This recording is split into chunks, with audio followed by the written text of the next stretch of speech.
Welcome to Poets from the Neighborhood. My name is Kristen Kindoll. And I'm Sandy Coomer.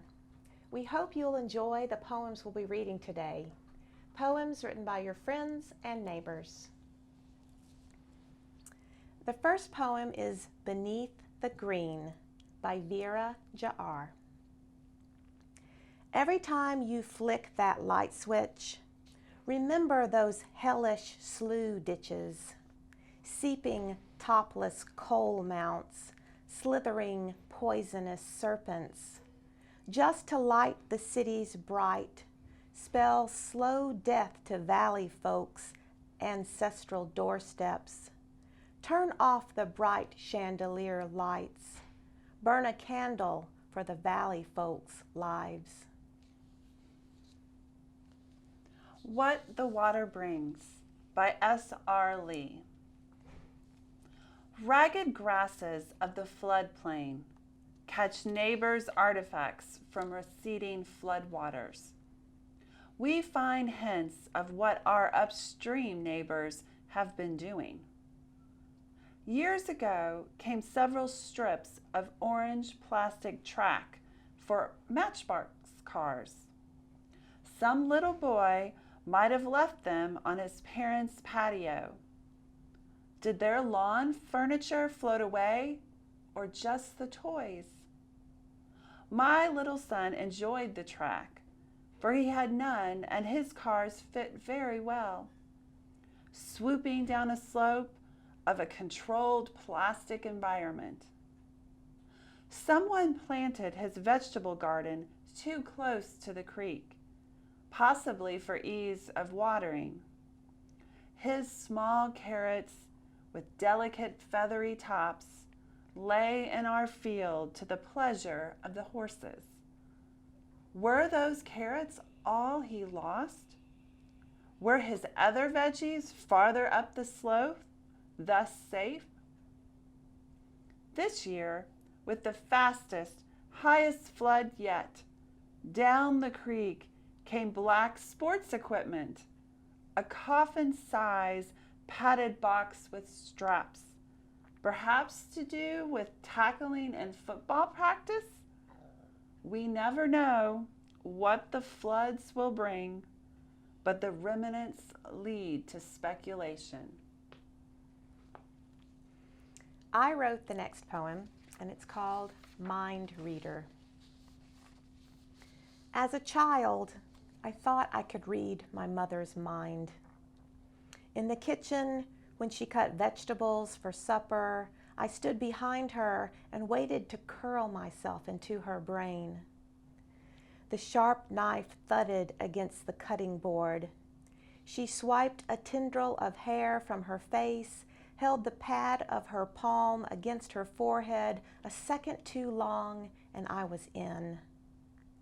The terrifying space through which I tunneled, high walls and pungent earth, racked my tiny heart with woman-sized grief.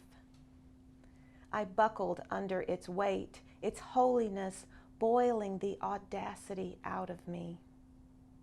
My mother turned, caught my wide stare, and smiled without saying a word. I knew she closed that door on purpose.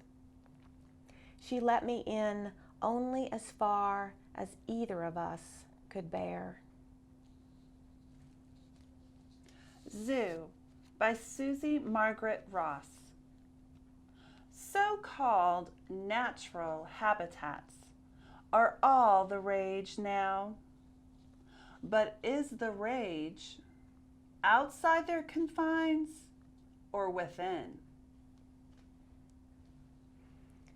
Saturday Morning in Suburbia by Ramone Presson. Cardboard and poster board, yard sale signs at every intersection and subdivision entrance from here to the Maury County line. These are the driveways where we see the middle class set up our flea markets and let total strangers rummage through our belongings. The discarded clothes, toys, strained furniture, books, music, and outdated lamps. The artwork, dishes and kitchen appliances, clock radios, brass decorative items, plaid throw pillows, VHS movies, and exercise equipment we couldn't live without, and MasterCard said we didn't have to. Now other suburbanites, like homeless people, are going through our trash and asking, does this work? And how much will you take for this cutlery set? When the homemade sticker with the price is right there on the dang thing. Because everybody wants to talk you down as if you should give a further discount for something that is already on your entire life's clearance rack.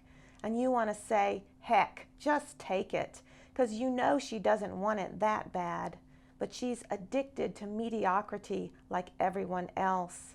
Like the lady there in the aqua warm-up suit, the one with board games in her arms who said, I do, in the church to a guy she didn't really have any use for. But he was a bargain, and she had a place for him next to the curio cabinet. Talking to Myself by Louise Colln. Caught in the midnight storm, in a southern country town, I merged with ancient structures, standing solid round the square, just as tall as their church spires. I let old buildings take me to times before and after, in between the glory wars, show me wagons, cars, and airplanes, trains snaking through their valleys when the people built their futures. As they built these solid structures, just as tall as their church spires. Thank you for watching Poets from the Neighborhood. We hope you'll join us again soon.